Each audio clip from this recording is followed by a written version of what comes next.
Hi again, everyone. Have another great video for you. This one is going to be about how to promote an event. So, event marketing. And I'm going to give an example throughout this talk of how I promoted my own events and how I went from zero attendance to having the NPR discuss my events without me even knowing. Okay? So, what were the events that I was promoting, right? So, some years ago, I built this little website. It was a hiking website, local hiking website, right? Very niche, very little. And right away I was like, how the hell? It was supposed to be like a group hiking website, but nobody was coming to the group. It was just me. So I kept creating these events and nobody was coming, and I had to figure out how to promote my events, right? Um, so after at first I was very enthusiastic. I was like, yes, they're gonna come, but nobody came, right? I came, like three people signed up and all three of them used to flake, like, and then I would be like doing these hikes by myself. um, and so I took some advice from people, and they were like, first the first advice was kind of like, make your events stand out, make them really interesting, right? If I was to rephrase that, I would sort of also add, give them a great headline, right? So instead of just regular group hikes that people could have gone on without me, they didn't really need me there. I created first, interesting hooks, like gimmicks, right? So I created sort of like I used to live in San Francisco at that time, and they had the really interesting outdoors, and they have a coast, and it so happened that there was a lot of shipwrecks on that coast, and a lot of them sunk. Like the ships actually crashed into the rocks and sunk, and three of them you could still see during low tide, right? So I found out about this, and I found those ships, and I started running these hikes, like uh, shipwreck hike at low tide, right? And the first time I posted that, not that many people came.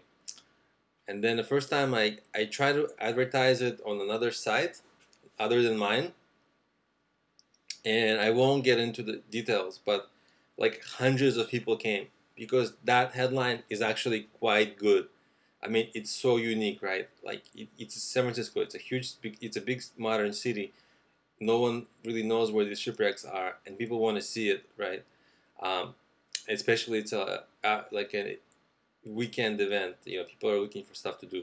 So so that event got picked up by the local newspaper. It was in the Sunday paper again, and I didn't know that this was happening. I just was used to having no one attend my events, and then all of a sudden, like hundreds of people, I couldn't take them all with me. It was a hike, right? I couldn't take them all. Usually hikes are smaller groups. So, but that was amazing for marketing because I was like, aha, right? So I started doing like shipwreck hikes was like a regular thing, cannon hikes because San Francisco was like military base for a while, to protect that coastline. So there was a lot of cannons along the coast from like over 100 years, so different cannons, and I found all of them, and some of them weren't that easy to find, and I found them, and so I did all these themed things. Right, there's also like Lucas Arts, and there's a Yoda statue. So I did all sorts of possible themes you could do. Um, all sorts of themes, and it really caught on, right? But by the way, just to mention, it was something I was doing over time, right? So at first I failed, but actually, uh, with time, my attendance grew, not linearly. It just grew one time, but then it kept growing little by little linearly still, right? People in like the local publications, event publications, they got to know about me. We started communicating a little bit with the editors. The editors of those publications knew when my events were happening. They knew how popular my events were, and then it was just more or less automatic. Like, hey, this guy's events are going to they're going to get promoted because people like it. And so I had like really amazing distribution, right? Every big site, local event site, every like the newspaper people, they knew about my events. They knew what I was doing, and I can get that promotion like really easily. right? And that enabled me to sometimes I charge for the hikes, and that actually made reasonable money considering their hikes. Um, and I was able to get exposure from my website, um, and I was able to actually have a great time. Like I was exercising and meeting new people, and I was like at the middle of the whole thing. Sometimes it was just overwhelming, um, but that's how you promote. That's how I promoted that event. Uh, if I wanted more attendance, uh, it would have been extremely easy. I could have driven that number so high because what you can do is usually to have a promote event promoted by a large publication or a large event site. And by the way, like one large event site can drive hundreds of people, right? So all you have to do is make sure you're on like the very prominent listing there. And if you can't get on the prominent listing like I did by just getting to know the editors there and they recognize you, what you can do is pay, but it's cheap. It's something maybe like $19 to $35, but the traffic you get, the attendance you get is great. I mean, they literally will drive so many people to you. And so if you charge for the event, if you make any money from the event, it will be worth it because they'll just drive so many people from whom you can make more money. The other thing you could do, which I didn't do but I could have, is Meetup. Meetup.com is a big platform for events. So whatever the events that you have, they have people looking for events on that site. It's huge. It's really huge, and you can also get a lot of attendance to your events from that site.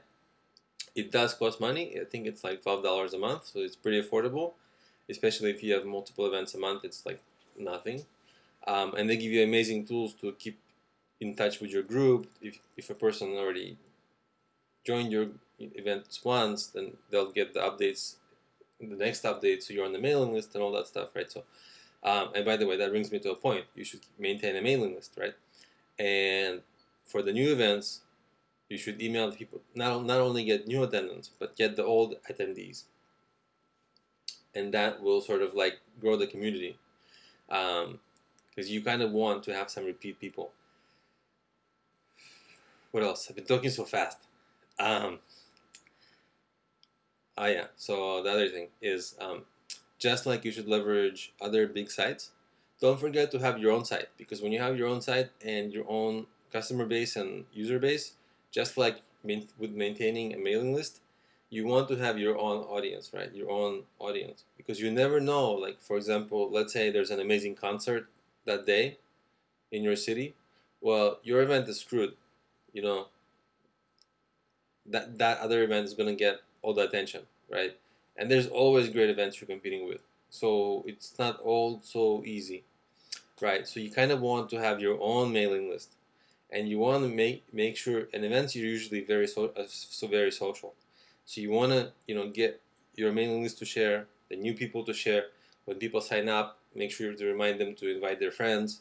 So you want to get that social thing going, because for that sort of a thing, um, it is a very social thing. So you actually, it's really an advantage for that sort of a thing to promote, because people they don't just want to go by themselves anymore. Um, so that's it. That's kind of how, and of course the events have to be good, right? Um, it's not just about the headline.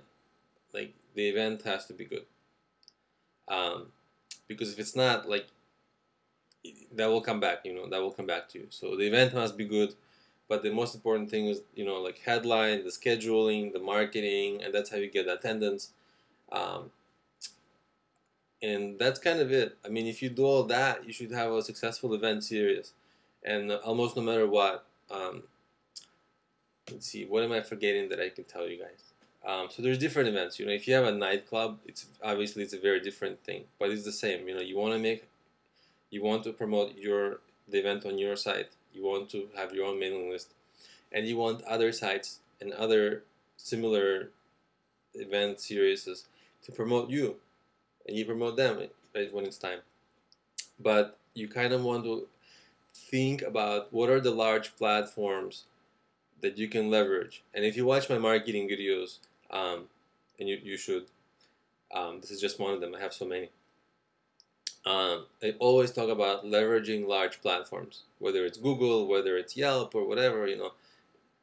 In this case, it will be the local event sites, but it could be also companies or other promoters. They may be like really a good referral kind of a source. So always think about what is the large platform that makes sense for you to leverage, that's nearby, that's kind of nearby, not just geographically, but in terms of theme of the event, and partner with them. Always maintain that long-term relationship. Because the strength of the event series is the long-termness of it, right? At first they suck. At first it's like you're figuring out how to get people to attend, how to the logistics, the details, but then you get it, and then once you get it, it just starts getting better and better. You're making more money, you're getting more attendance, and things just start rolling. So stick with it, build long-term relationships, and focus on the ongoing aspect of it, because events are typically like an ongoing thing, weekly, monthly, annual, something, but they usually recur, right? Especially if it's good. Like once I hit the jackpot with that shipwreck hike, oh god, it was all about doing it again, you know. Um, so think also recurring, think long term. So that was it. You should be in good shape now if you're promoting a local event or any kind of event. And of course, you can get advice from me on my apps if you still need help or advice. But if you liked it, if you like the video, please feel welcome to subscribe to my channel. I'll be posting a whole lot more videos, so that way you'll get alerts when new videos are posted, and you'll never miss any upcoming videos. And I make videos on all sorts of topics like marketing, business ideas, business planning, growing your business, fundraising, things like that. And also, please, it would be great if you checked out my mobile apps, which are listed on Problemio.com. They're business planning and starting apps and they're available on iOS, Android, Kindle, and Nook from Barnes & Noble. And they're kind of, the goal of those apps, they're also very educational in nature, just like this video sort of was, but they give you tools and resources to tackle whichever business problems challenges you're facing. So please check out the apps on Problemio.com, and please subscribe to get alerts of new videos, and I'll see you in my next videos. Bye.